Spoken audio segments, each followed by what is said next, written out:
বিসমিল্লাহির রহমানির রহিম। আমার প্রিয় ছাত্রীরা, কেমন আছো তোমরা? আশা করি তোমরা সবাই ভালো আছো, সুস্থ আছো। আজকে আমি আমার অনলাইন ক্লাসে স্বাগতম জানাচ্ছি অনার্স চতুর্থ বর্ষের ছাত্রীদের। আজকের বিষয়বস্তু হচ্ছে আধুনিক রাষ্ট্রচিন্তা। তোমরা আধুনিক রাষ্ট্রচিন্তা জানার আগে মধ্যযুগ সম্পর্কে একটু আলোচনা করে নেই। তোমরা জানো, ইতিহাসের কাল বিবর্তনে আমরা প্রাচীন, মধ্য এবং আধুনিক রাষ্ট্র এবং এরপরে হচ্ছে সাম্প্রতিককাল, এই চারটা ভাগকে আমরা আগে একটু জেনে নিই, এরপরে আমরা আমাদের মূল আলোচনায় এসে যাই। দেখো, আধুনিক রাষ্ট্রচিন্তা শুরু হওয়ার আগে আমরা দেখেছি, ঠিক আগের পর্বটা আমরা প্রথম বর্ষে আলোচনা করেছিলাম যে মধ্যযুগ সম্পর্কে। এই মধ্যযুগের অবসানের পরেই আধুনিক যুগের সূত্রপাত হয়েছে। তো আমরা এই রাষ্ট্রচিন্তাটাকে আমরা চারটা ভাগে এখন আমরা ভাগ করে নিয়েছি। প্রথমটা হচ্ছে প্রাচীন যুগ, যেটার সময়কালকে আমরা ধরে নিয়েছি খ্রিস্টপূর্ব 469 খ্রিস্টপূর্ব থেকে 26 অব্দ পর্যন্ত। এরপরে আমরা আসি মধ্যযুগে 6 খ্রিস্টাব্দ থেকে 1500 খ্রিস্টাব্দ পর্যন্ত। এরপরে আমরা আসি আধুনিক যুগে। আধুনিক যুগটা শুরু হয়েছে 1500 খ্রিস্টাব্দের পরে থেকে। আধুনিক যুগ শুরু হয়েছে 16 শতাব্দী থেকে বা 16 খ্রিস্টাব্দ থেকে 20 শতাব্দী পর্যন্ত। এরপরে সময়কে, বর্তমান যে সময়কালটা, এটাকে আমরা ধরি সাম্প্রতিককাল। তো আমার প্রিয় ছাত্রীরা, তোমরা জানো যে আধুনিক রাষ্ট্রচিন্তা, আমরা চিন্তার কথাটা যদি একটু বিশ্লেষণ করে দেখি, মানুষ মাত্রই হচ্ছে চিন্তাশীল প্রাণী। মানুষ কখনো একটা জায়গায় তার চিন্তাটা সীমাবদ্ধ থাকে না। আর এই গতিশীল চিন্তা ভাবনার কারণেই সেই গুহাবাসী মানুষ আজ আধুনিক যুগে এসে উপনীত হয়েছে। মানুষই হচ্ছে একমাত্র প্রাণী যে চিন্তাশীল, যে তার চিন্তা ভাবনা, ধ্যান ধারণা, তার সৃজনশীলতা সব কিছুকে কাজে লাগিয়ে নিত্য নতুন কিছু আবিষ্কার করছে। নিত্য নতুন তার এই আবিষ্কারটা তার সমাজ, রাষ্ট্র, তার রীতিনীতি, তার সভ্যতা সব কিছুতেই তার প্রভাব পড়ছে। এরই একটা প্রভাব আমরা দেখি আধুনিক যুগে। তো আধুনিক যুগের রাষ্ট্রচিন্তা জানার আগে আমরা একটু জেনে নিই রাষ্ট্রচিন্তা বলতে আমরা কি বুঝি।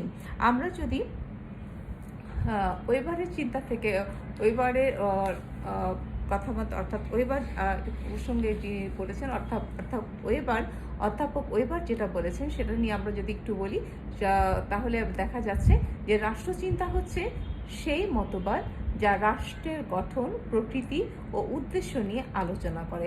অর্থাৎ আমরা যদি আধুনিক রাষ্ট্রচিন্তাকে বিশ্লেষণ করতে চাই, তাহলে আমাদের প্রথমে জানতে হবে রাষ্ট্রচিন্তা বলতে কি বুঝি। এক্ষেত্রে আমরা অধ্যাপক ওয়েবারের বর্ণনা অনুযায়ী আমরা বলেছি, রাষ্ট্রচিন্তা বলতে বোঝায় সেই মতবাদ যা রাষ্ট্রের গঠন, প্রকৃতি এবং উদ্দেশ্য নিয়ে আলোচনা করে। এবং আমরা আরও দেখি যে সামাজিক প্রাণী হিসেবে মানুষের আচরণের কিছু নৈতিক ভিত্তি আছে। অর্থাৎ মানুষের আচরণের যে নৈতিক ভিত্তি, সেই নৈতিক ভিত্তির উপরে দাঁড়িয়ে একটা সমাজ গড়ে ওঠে। আমরা দেখি এক একটা সমাজ এক একটা নৈতিক ভিত্তির উপরে দাঁড়িয়ে থাকে। তো সেই নৈতিক ভিত্তিগুলোকে কেন্দ্র করেই মানুষের কিন্তু চিন্তা ভাবনা, ধ্যান ধারণা সব কিছুই আবর্তিত হচ্ছে। এবং তার এই চিন্তা ভাবনা, ধ্যান ধারণা প্রতিনিয়তই সমাজকে বদলে দিচ্ছে, রাষ্ট্রকে বদলে দিচ্ছে, তার প্রতিষ্ঠানগুলোকে বদলে দিচ্ছে। যেমন রাজনৈতিক প্রতিষ্ঠান বলো, সামাজিক প্রতিষ্ঠান বলো, সব কিছুই নিয়ত পরিবর্তনশীল হচ্ছে, নিয়তই গতিশীল হচ্ছে। তার এই চিন্তা ভাবনা, ধ্যান ধারণার এই গতিশীলতার কারণেই আমরা দেখি যে যুগের পরে যুগ পরিবর্তিতই হয়ে যাচ্ছে। অর্থাৎ আমরা দেখি প্রাচীন যুগ থেকে আমরা মধ্যযুগে এসেছি।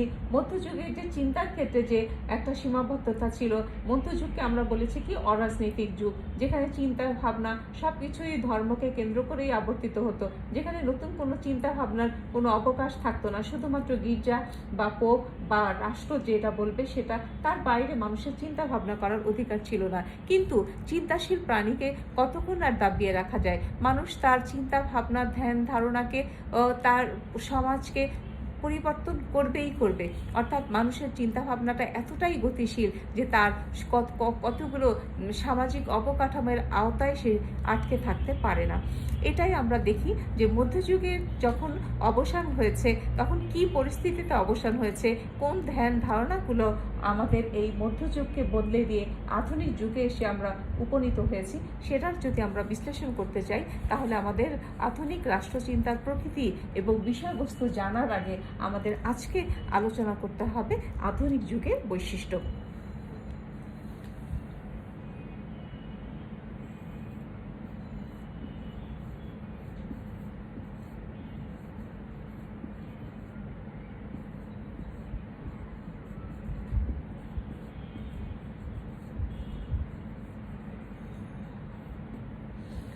আমার প্রিয় ছাত্রীরা, আজকে তোমাদেরকে আমি আধুনিক যুগের বৈশিষ্ট্য নিয়ে কথা বলবো।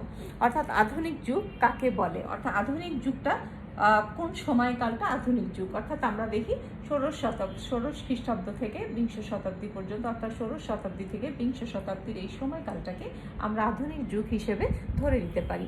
তো এখন আমরা আলোচনা করব যে আধুনিক যুগ বলতে আমরা কি বুঝি, অর্থাৎ আধুনিক যুগের বৈশিষ্ট্যগুলো কি কি। তো প্রথমত আমরা দেখি যে সমাজ বিকাশের ধারাগুলো যখনই সমাজ বিকাশের এই যে ধারাগুলো কখনো আমরা কোনো সুনির্দিষ্ট নিয়ম নীতির মাপকাঠিতে আমরা আটকে রাখতে পারি না। অর্থাৎ সুনির্দিষ্ট কোনো নিয়ম মেনে কিন্তু কখনোই কোনো পরিবর্তন হয় না।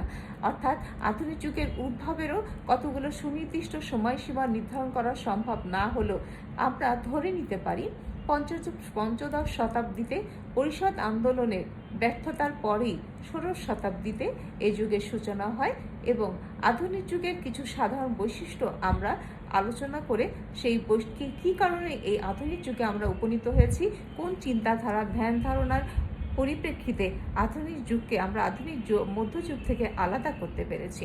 তো প্রথমে আমরা আলোচনা করব যে ষোড়শ শতাব্দী অর্থাৎ আমাদের এই আধুনিক যুগের প্রথম বৈশিষ্ট্যগুলো নিয়ে আমরা আলোচনা করি।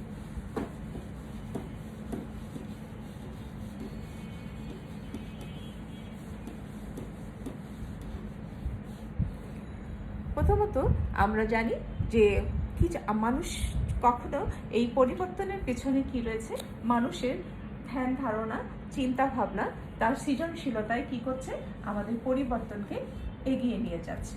প্রথমে আমরা যেটা আলোচনা করব যে আধুনিক যুগের বৈশিষ্ট্যগুলো যদি আমরা সুস্পষ্টভাবে আলোচনা করে নিই, এরপরে আমাদের সামনে পরিষ্কার হয়ে যাবে যে আধুনিক রাষ্ট্রচিন্তার বৈশিষ্ট্যগুলো আমরা জানতে পারবো। প্রথমত ব্যক্তি স্বাতন্ত্র্যবাদ। আধুনিক যুগের যে বৈশিষ্ট্যগুলোর মধ্যে অন্যতম হচ্ছে ব্যক্তি স্বাতন্ত্র্যবাদ।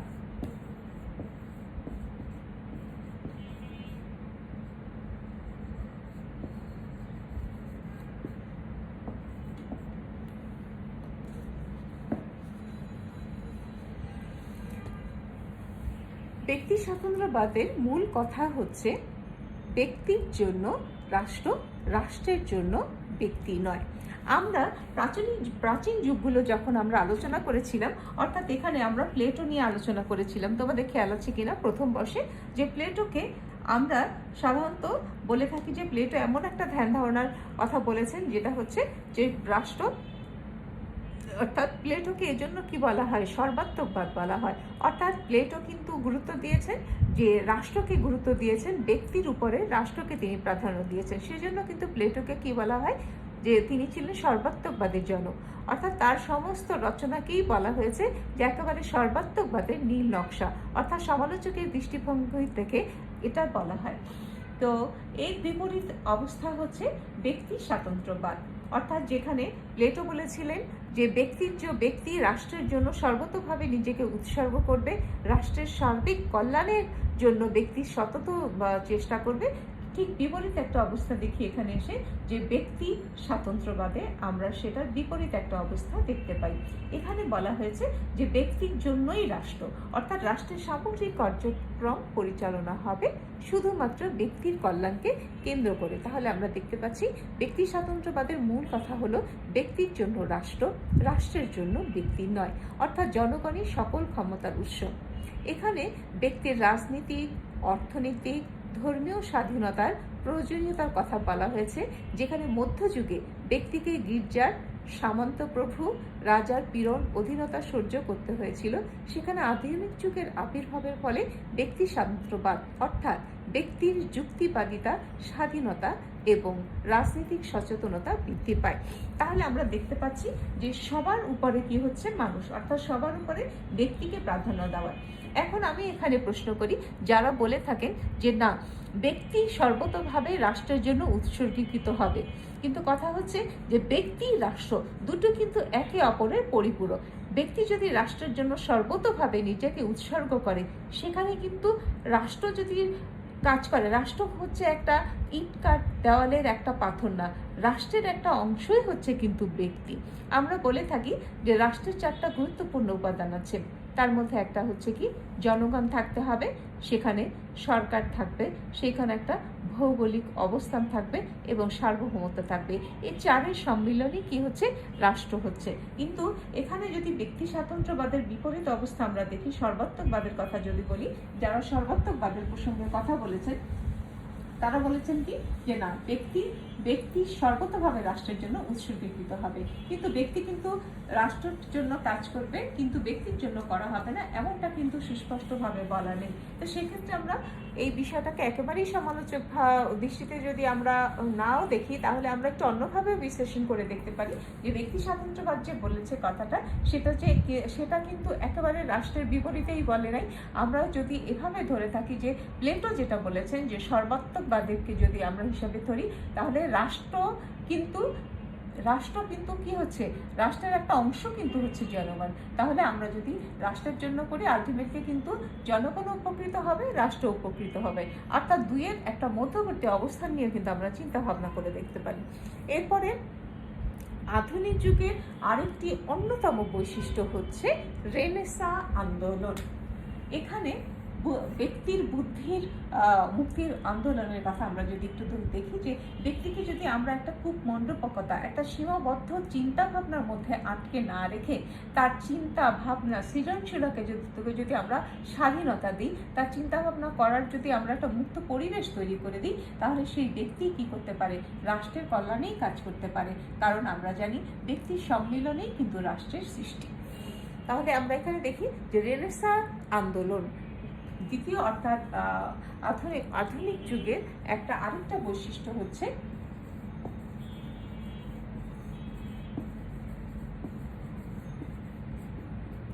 আধুনিক যুগের আমরা আরেকটা বৈশিষ্ট্য দেখি, রেনেসাঁ আন্দোলন।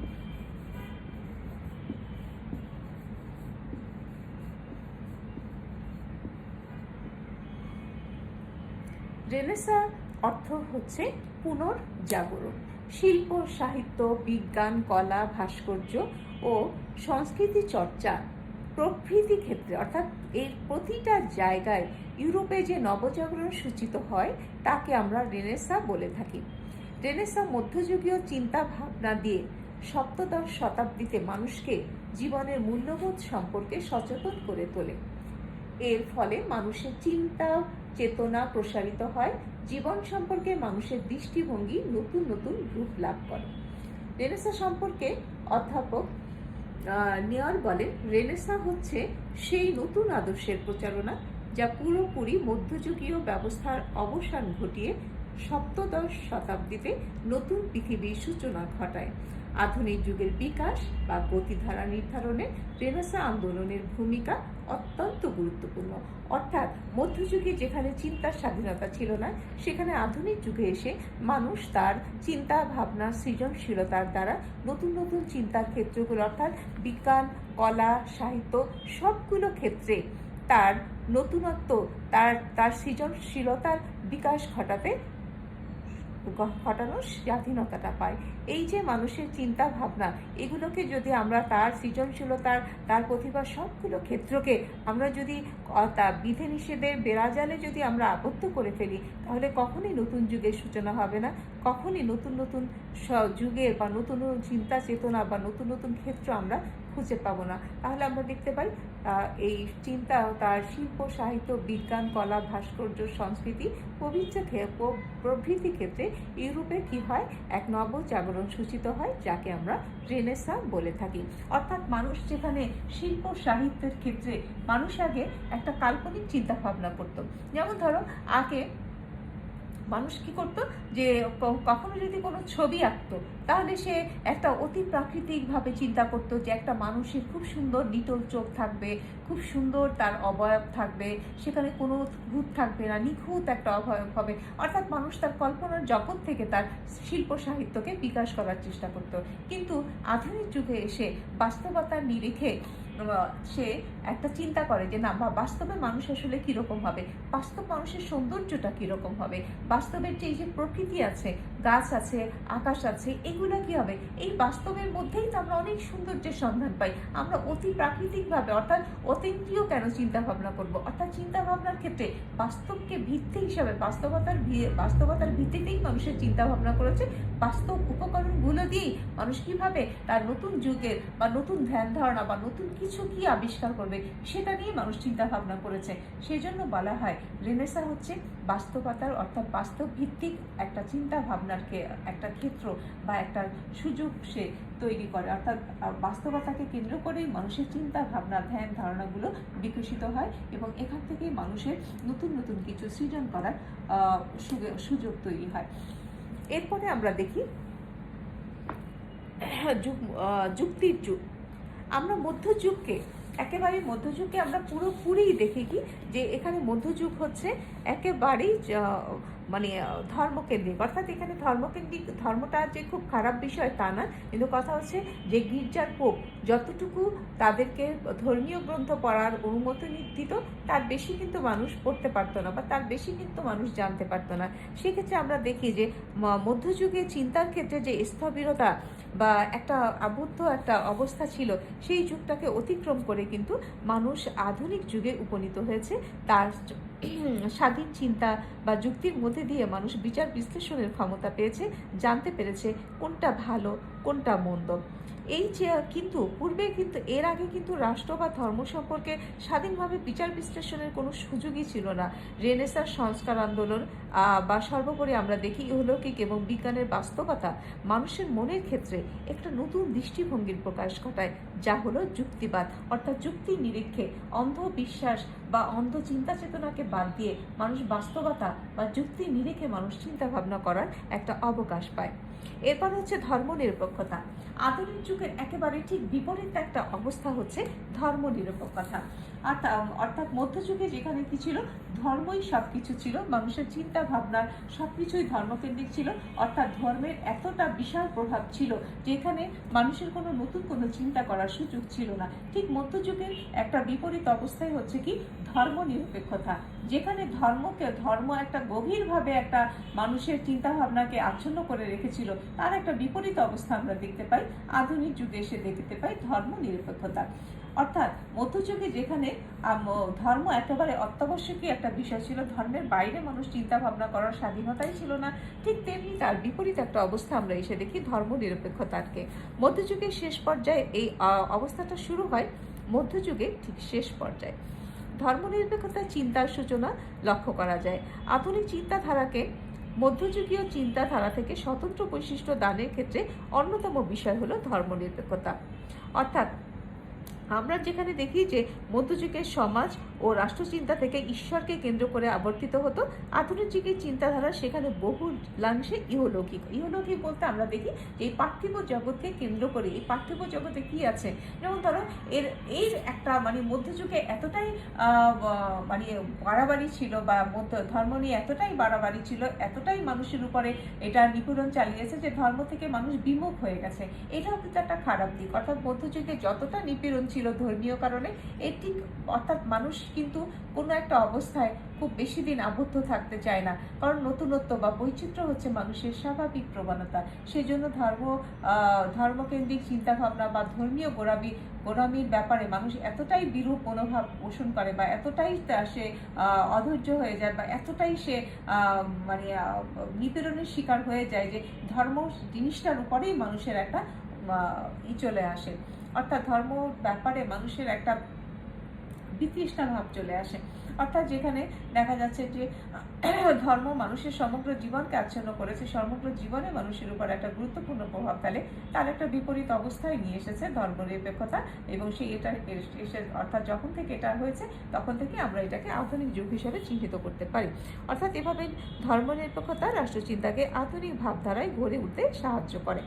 অর্থাৎ এখানে বলা হয়েছে যে যার ইচ্ছা হয় সে ধর্ম মানবে, যার ইচ্ছা হয় সে ধর্ম মানবে না। অর্থাৎ যেখানে একেবারে ধর্মীয় বিষয়ে একটা বাধ্যবাধকতা ছিল, সেই বাধ্যবাধকতার বেড়াজাল পেরিয়ে মানুষ ধর্ম নিরপেক্ষতার অবস্থানে আসে। এরপরে আমরা দেখি সংস্কার আন্দোলন। সংস্কার আন্দোলন হচ্ছে আধুনিক যুগের একটি অন্যতম বৈশিষ্ট্য। রেনেসাঁর পাশাপাশি এই আন্দোলনের উদ্দেশ্য ছিল ধর্মযাজকদের নিরঙ্কুশ ক্ষমতা সীমিত করা এবং খ্রিস্ট ধর্মের কুসংস্কার এবং অন্ধবিশ্বাস দূর করা।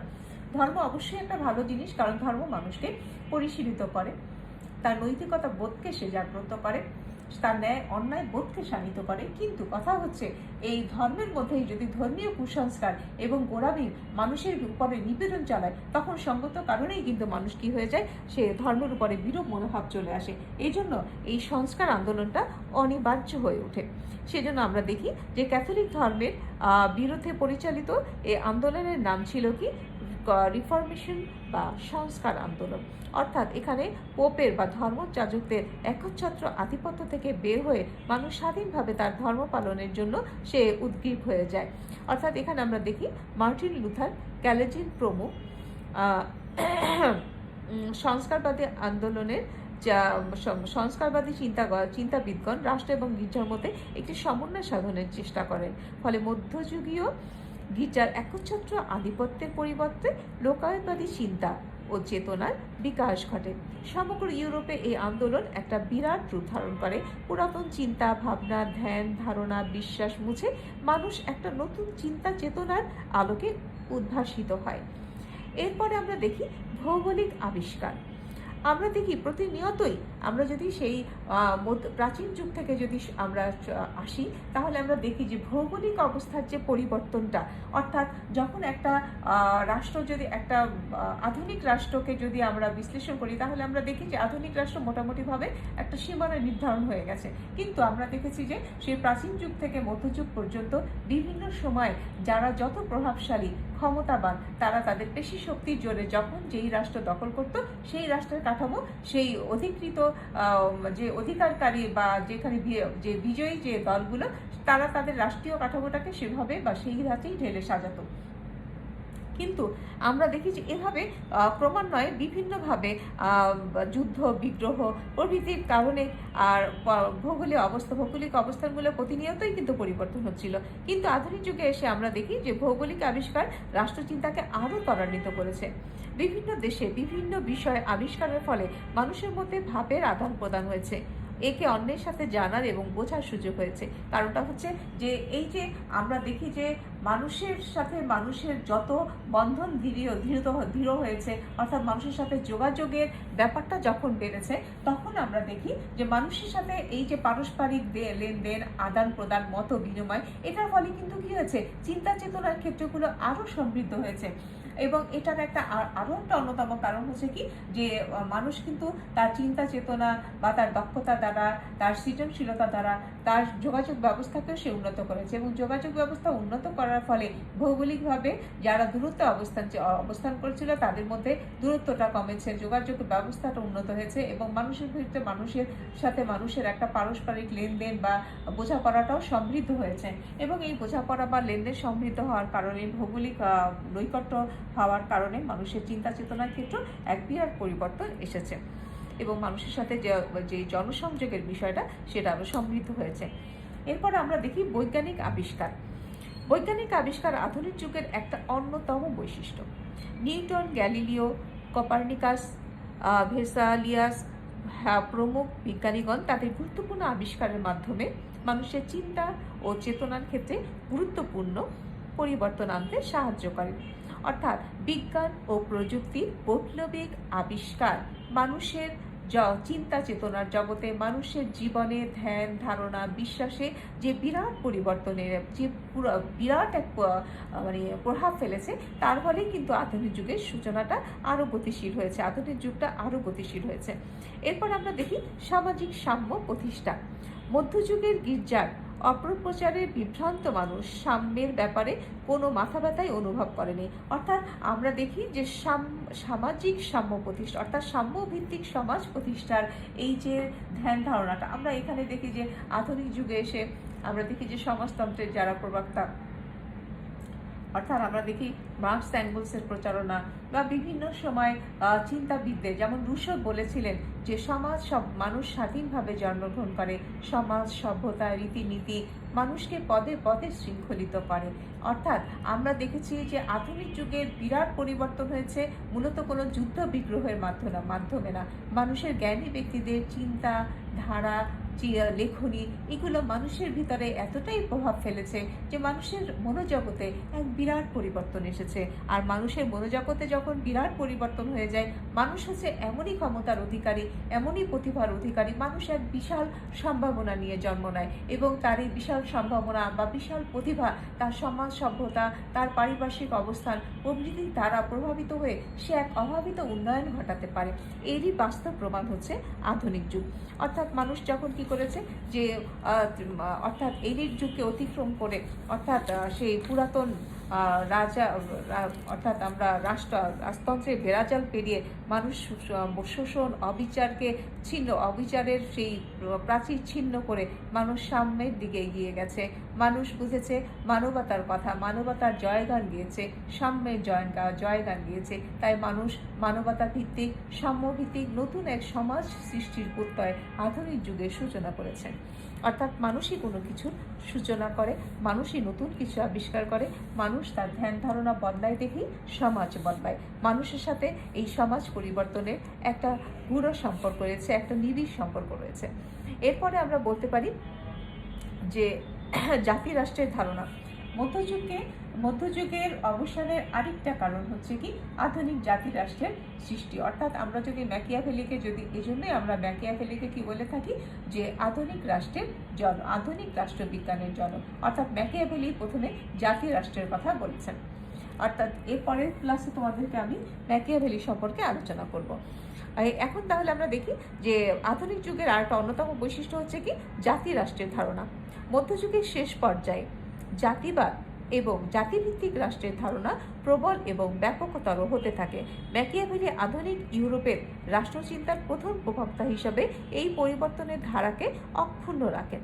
তিনি রাষ্ট্রশক্তিকে ধর্মনীতি বোধের প্রভাব মুক্ত করে স্বতন্ত্র লোকায়িত শক্তিরূপে প্রতিষ্ঠা করেন। এরপরে আমরা দেখি যে একচ্ছত্র রাজতন্ত্রের আবির্ভাব। অর্থাৎ আধুনিক যুগে অর্থনৈতিক পরিবর্তন সীমিত রাজতন্ত্রকে বিলুপ্ত করে একচ্ছত্র রাজতন্ত্রের জয়গানে মত্ত হয়ে ওঠে এবং এই সময় পশ্চিম ইউরোপের সর্বত্র যেমন স্পেন, ফ্রান্স, ইংল্যান্ড প্রভৃতি রাষ্ট্রে কেন্দ্রীভূত শাসন ব্যবস্থার প্রবর্তন করা হয়। রাজাই ঈশ্বরের একমাত্র বিশ্বস্ত প্রতিনিধি, সুতরাং তার প্রতি শর্তহীন আনুগত্যই নাগরিকের কর্তব্য। এরপর আমরা দেখি গৌরবময় বিপ্লব।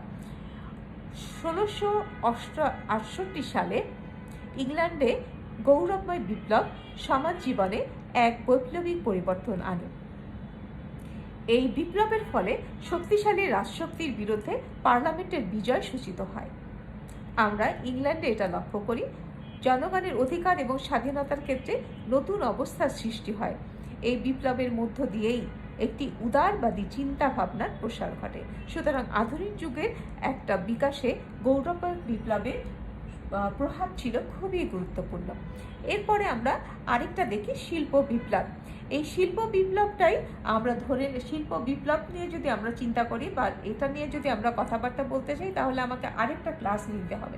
অর্থাৎ শিল্প বিপ্লব এতটাই প্রভাব ফেলেছে আধুনিক রাষ্ট্রচিন্তায়, তোমরা চিন্তাই করতে পারবে না। যেমন আগেকার দিনে মানুষ কি করতো, একটা হ্যান্ডলুম দিয়ে অর্থাৎ হস্তচালিত তাঁত দিয়ে কতটুকু কাপড় বা কয়টা শাড়ি বা কয়টা কাপড় তৈরি করতে পারতো। কিন্তু দেখা যাচ্ছে যে আধুনিক যন্ত্রপাতির আবিষ্কারের ফলে সেই কাপড়ে অর্থাৎ হ্যান্ডলুম কাপড় অর্থাৎ হস্তশিল্প তাঁতটা যেখানে সারাদিনে একটা শাড়ি তৈরি করছে, সেখানে শিল্প বা আধুনিক যে প্রযুক্তি, সেই প্রযুক্তি ব্যবহার করে মানুষ কি করছে, 1000 পিস শাড়ি তৈরি করছে বা 2000 পিস শাড়ি তৈরি করছে।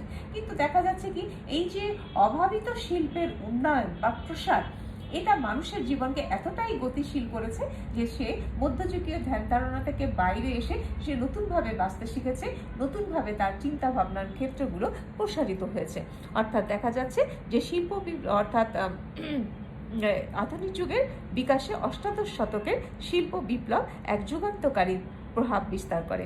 শিল্প বিপ্লব ইউরোপের অর্থনৈতিক, সামাজিক এবং রাজনৈতিক জীবনের ক্ষেত্রে নতুন সংযোজনের ভিত্তি রচনা করে। কারণ হচ্ছে এই যে শিল্প বিপ্লব, এই শিল্প বিপ্লবের ফলে একটা দেশে 1000 পিস শাড়ি যদি একদিনে তৈরি হয়, 1000 পিস বা বস্ত্র যদি একদিনে তৈরি হয়, সেটা বিক্রির ক্ষেত্রের জন্য কিন্তু শুধুমাত্র দেশীয় বাজারগুলোই কিন্তু যথেষ্ট নয়।